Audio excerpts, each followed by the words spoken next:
Berdasarkan laporan pegawai KPK nonaktif ke Ombudsman, akhirnya lembaga yang mengawasi pelayanan publik itu mengeluarkan laporan hasil akhir pemeriksaan atau LAHP.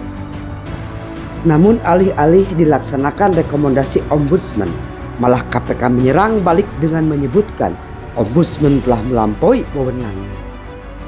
Terjadilah perang Bratayuda antara kedua lembaga negara, yaitu Ombudsman versus KPK. Presiden sebagai atasan langsung KPK harus segera turun tangan menyelesaikan masalah ini. Jangan biarkan kedua lembaga negara tersebut terus berseteru. Karena jika dibiarkan, para pelaku korupsi yang belum terjamah lembaga hukum akan tertawa kegirangan.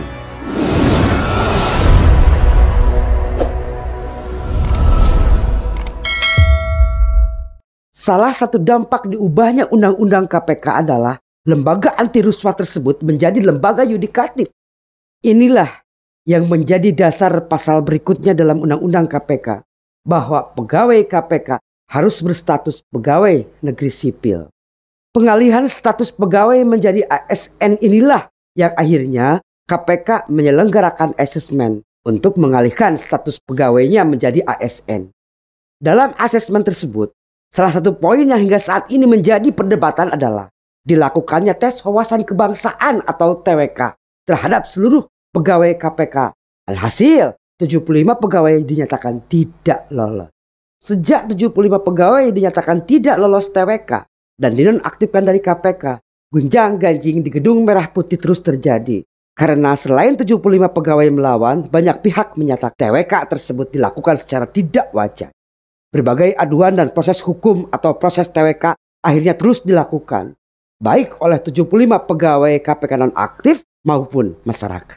Mulai dari pengujian Undang-Undang KPK ke Mahkamah Konstitusi, pengaduan ke Komnas HAM, sampai mengadu ke Ombudsman. Pengaduan ke Ombudsman sendiri dilakukan oleh 75 pegawai KPK yang dinyatakan tidak lulus atau tidak memenuhi syarat pada proses TWK dengan mengatasnamakan tim advokasi Selamatkan KPK. Mereka menganggap ada dugaan praktek maladministrasi negara pada saat asesmen dan tes wawasan kebangsaan oleh KPK. Hasil dari pemeriksaan atas laporan tim advokasi Selamatkan KPK tersebut, kemudian pada tanggal 21 Juli 2021, Ombudsman menyampaikan LAHP melalui konferensi pers yang disampaikan anggota Ombudsman RI Robert Naendi Jaweng. Temuan terkait pembentukan kebijakan atau dasar hukum dalam hal ini Perkom 1 2021 adalah pertama, terjadi penyimpangan prosedur. Kedua, ini terkait dengan tidak disebarkannya rancangan tadi dan kemudian proses harmonisasi. Kemudian temuan kedua adalah penyalahgunaan wewenang pada penandatanganan berita acara pengharmonisasian. Temuan yang terkait dengan pelaksanaan asesmen TWK, BKN tidak berkompeten dalam melaksanakan asesmen TWK dengan segala penjelasan tadi. Sementara temuan terakhir terkait tahap penetapan hasil, Ketua KPK tidak patut menerbitkan surat keputusan 652/2021. Kedua, pengabaian KPK sebagai lembaga negara yang masuk dalam rumpun kekuasaan eksekutif terhadap pernyataan Presiden. Ketiga, pengabaian bersama atau secara bersama-sama oleh 5 pimpinan kementerian dan lembaga terhadap pernyataan Presiden. Dan kemudian penyalahgunaan wewenang yang dilakukan oleh 5 pimpinan lembaga yang itu menandatangani berita acara dan itu kemudian bertentangan dengan hak pegawai KPK untuk mendapatkan perlakuan yang adil dalam hubungan kerja. Atas temuan tadi, kemudian Ombudsman RI menyampaikan tindakan korektif, salah satunya kepada KPK. Atas pendapat dan temuan, Ombudsman menyampaikan 2 hal. 1, tindakan korektif, dan kemudian kedua, saran. Tindakan korektif itu ditujukan kepada KPK. Pertama adalah KPK memberikan penjelasan kepada pegawai KPK perihal konsekuensi pelaksanaan TWK dan hasilnya dalam bentuk informasi atau dokumen sah. Kemudian kedua adalah hasil TWK hendaknya menjadi bahan masukan untuk langkah-langkah perbaikan dan tidak serta-merta dijadikan dasar untuk memberhentikan 75 pegawai KPK yang tidak memenuhi syarat itu. Terhadap pegawai KPK yang dinyatakan TMS diberikan kesempatan untuk memperbaiki.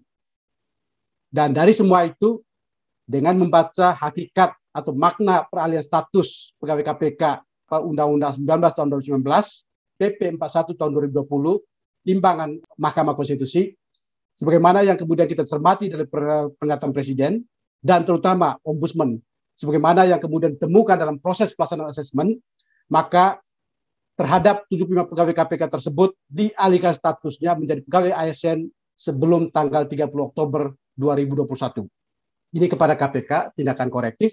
Alih-alih melaksanakan tindakan korektif Ombudsman, KPK malah melawan dengan menolak seluruh tindakan korektif Ombudsman, bahkan balik menuding bahwa Ombudsman telah melakukan maladministrasi. Penolakan dan tudingan tersebut disampaikan Wakil Ketua KPK Nurul Gufron dalam sebuah konferensi pers di gedung KPK tanggal 5 Agustus 2021. Pokok-pokok keberatannya, pertama, kami menemukan ada 13 pokok keberatan yang secara substansial perlu kami jelaskan. Pertama, pokok perkara yang diperiksa oleh Ombudsman Republik Indonesia merupakan pengujian keabsahan formil pembentukan Perkom KPK nomor 1 tahun 2020 yang merupakan kompetensi absolut Mahkamah Agung dan saat ini perkaranya sedang dalam proses pemeriksaan. Kedua, Ombudsman Republik Indonesia melanggar kewajiban hukumnya untuk menolak laporan atau menghentikan pemeriksaan atas laporan yang diketahui sedang dalam pemeriksaan pengadilan. Ketiga, legal standing pelapor bukan masyarakat penerima layanan publik KPK sebagai pihak yang berhak melapor dalam pemeriksaan Ombudsman. 4. Pokok perkara pembuatan peraturan alih status pegawai KPK, pelaksanaan TWK, dan penetapan hasil TWK yang diperiksa oleh Ombudsman bukan perkara layanan publik. Kelima, pendapat Ombudsman yang RI yang menyatakan ada penyisipan materi TWK dalam tahapan pembentukan kebijakan tidak didasarkan bahkan bertentangan dengan dokumen keterangan saksi dan pendapat ahli maupun dalam LHAP. Keenam, pendapat Ombudsman RI yang menyatakan bahwa pelaksanaan rapat yang dihadiri oleh pimpinan kementerian lembaga yang seharusnya dikoordinasi dan dipimpin oleh Dirjen Peraturan Perundang-undangan berekor dua premis ini. Penyalahgunaan wewenangnya terjadi dalam penandatangan berita acara pengharmonisian yang dilakukan oleh pihak yang tidak hadir pada rapat harmonisasi. Itu secara norma. Selanjutnya secara fakta yang nomor 7.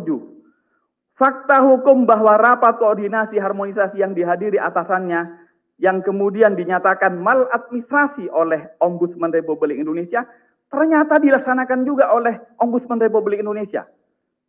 Jadi apa yang dikatakan sebagai maladministrasi karena pimpinannya yang hadir, ternyata di Ombudsman dilakukan hal yang sama. Maka kalau konsisten, pemeriksaan ini juga telah dilakukan secara maladministrasi.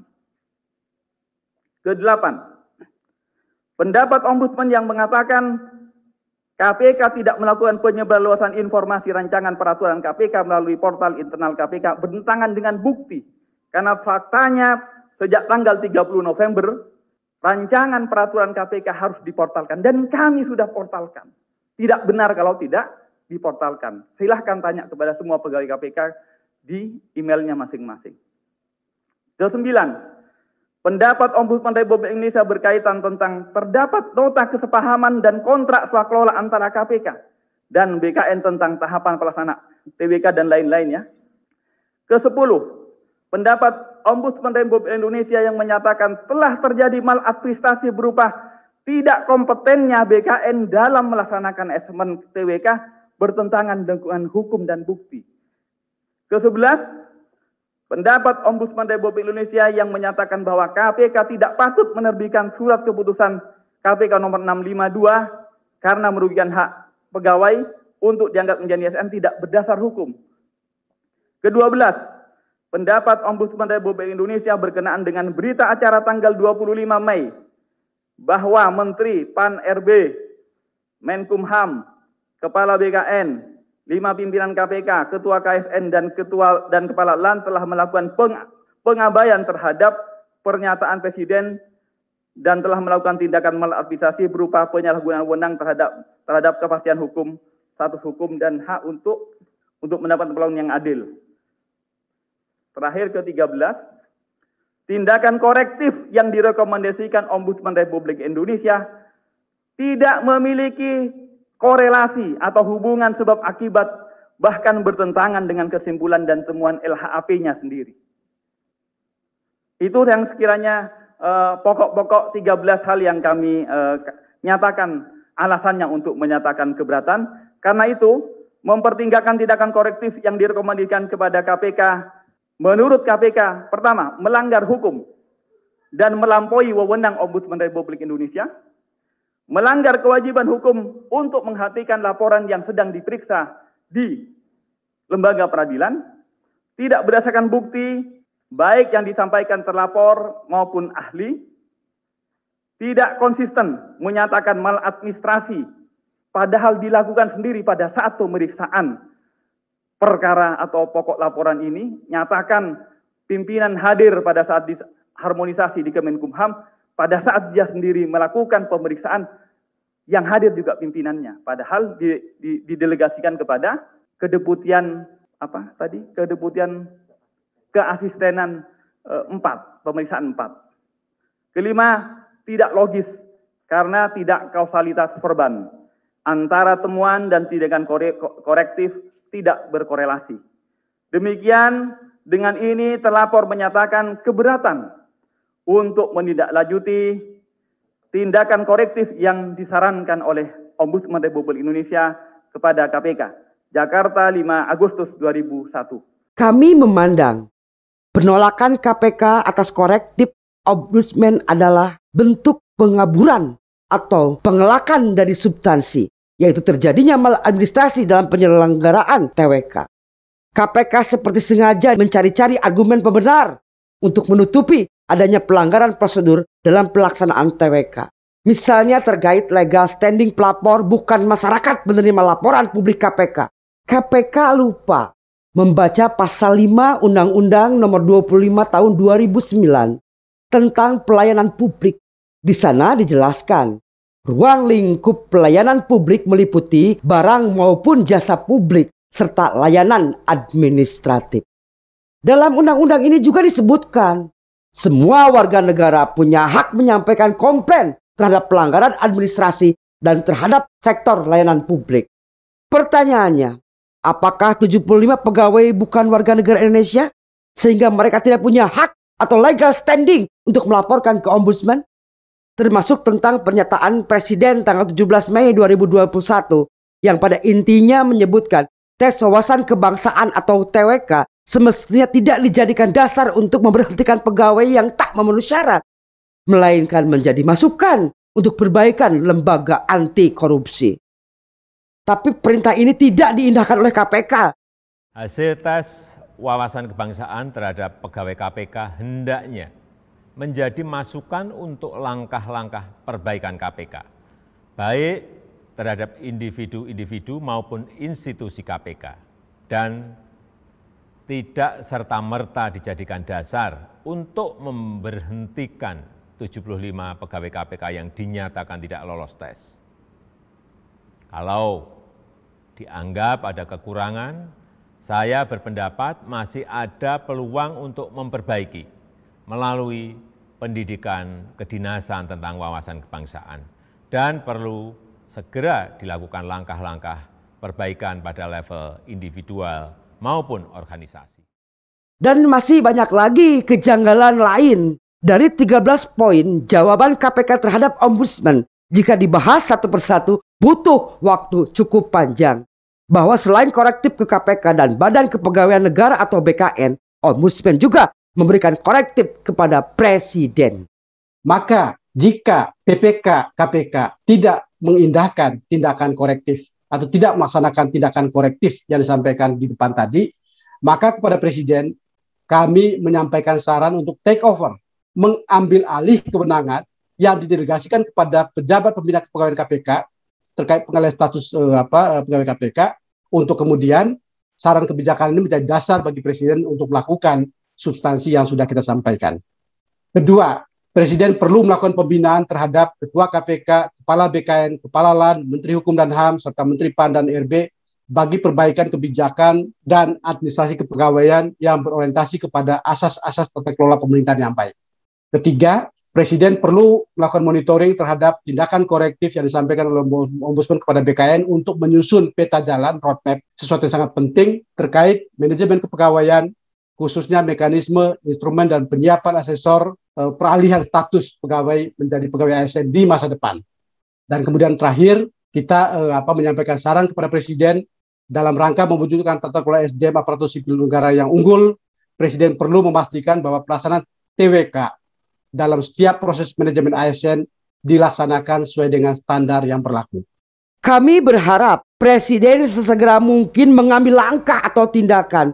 Karena ketika lambat mengambil tindakan, kekisruhan ini akan semakin meruncing. Dampaknya, kepercayaan publik kepada KPK akan semakin jeblok. Ketika kepercayaan publik semakin jeblok, maka tidak ada lagi lembaga yang dipercaya publik dalam membersihkan korupsi di negeri ini. Ketika masyarakat sudah malas melakukan pelaporan, sama saja dengan membiarkan koruptor di negeri ini tertawa girang. Ini artinya ketika Presiden lambat menangani, sama dengan membiarkan koruptor di negeri ini tertawa girang. Dan kami percaya Presiden tidak akan berpikir dan bertindak seperti itu. Pernyataan kami tidak di wilayah membela 75 pegawai yang dinonaktifkan, tapi lebih pada wilayah kepercayaan publik kepada KPK. Sebab diakui atau tidak, masyarakat berperan penting dan menentukan keberlangsungan kinerja KPK. Jika kepercayaan publik anjlok, maka kinerja KPK pun tidak akan seperti yang diharapkan masyarakat. Dampaknya tentu tidak hanya kepada kelembagaan KPK saja, tetapi pada kepemimpinan Bapak Joko Widodo juga. Publik akan memandang Presiden tidak cakap dalam menyelesaikan permasalahan di lembaga yang dikomandonya. Lebih parah lagi, akan dipandang kurang pro terhadap pemberantasan korupsi. Untuk itulah, Presiden agar secepatnya melakukan langkah perbaikan di internal KPK. Karena Presiden saat ini sebagai panglima tertinggi di KPK dan KPK wajib tunduk perintah Presiden. Demikian pendapat yang bisa kami sampaikan. Mohon maaf atas segala kekurangan. Semoga negeri ini secepatnya bersih dari perilaku-perilaku pengkhianat negara yang berkedok pejabat negara. Terima kasih. Wassalamualaikum warahmatullahi wabarakatuh.